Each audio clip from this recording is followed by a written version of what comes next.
بسم اللہ الرحمن الرحیم۔ دوستو میں آپ کو آج بتاؤں گا مرنے کے بعد بات کرنے والے حضرات کون کون سے ہیں۔ سب سے پہلے میرا چینل سبسکرائب کریں اور ساتھ ہی بیل آئیکن کو دبائیں تاکہ مزید آنے والی ویڈیو آپ تک پہنچ سکے۔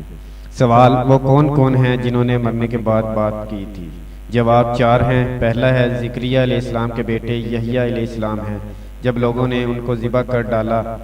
دوسرا حبیب نجار ہیں، جب لوگوں نے ان کو قتل کر دیا تو انہوں نے کہا یا لیت قومی یعلمون، اے کاش میری قوم مجھ کو جان لیتی۔ اور تیسرا حضرت جعفر طیار رضی اللہ تعالیٰ عنہ ہیں، جنہوں نے کہا تھا وَلَا تَحْسَبَنَّ الَّذِينَ قُتِلُوا فِي سَبِيلِ اللَّهِ أَمْوَاتًا بَلْ أَحْيَاءٌ عِندَ رَبِّهِمْ يُرْزَقُونَ۔